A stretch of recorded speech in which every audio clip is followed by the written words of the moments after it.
The city of St. Paul, Minnesota, under a local state of emergency after being targeted by a cyber attack. St. Paul's mayor says hackers breached the city's internet-based information system last week.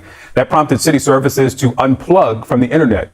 City services are slowly coming back online, but officials have not indicated if they know who is behind this. The FBI, the Minnesota National Guard, they work to help contain the breach. I think I saw some people misinterpret we had the National Guard out there in an armed capacity. That's not it. These are cyber experts. These are security experts that work for the National Guard. I'm joined now by Lieutenant Colonel Brian Morgan, the Director of Cyber Coordination for the Army National Guard.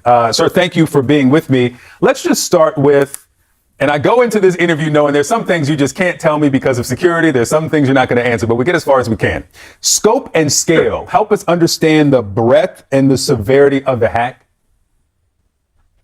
Sure. So what I can say is that the scope and scale of the incident were sufficient enough to warrant summoning the National Guard, which means it is truly an emergency.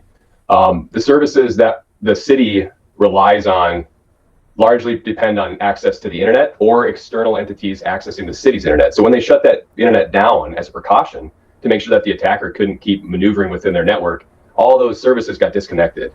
So in terms of scope and scale, anything that relied on that city's internet has been impacted. And some of those were fairly important. If you want to go to the library and use internet, well, that could be a challenge for you. Some people don't have internet at their home. So, critical is, I guess, from a frame of reference, but fire, 911, those absolutely life critical services, those are still operating as needed. So the hack was discovered a little more than a week ago. Is it clear how long the attackers were in the system? Yeah. So, by the time we were activated, they found the initial entry a few days prior. So what happened was, they discovered the malicious activity, and then they immediately shut down the VPN connection, knowing that this was, a significant event. At that point, during the discovery process, realized this wasn't an accident. This wasn't a misconfiguration. This was a legitimate attack by a threat actor.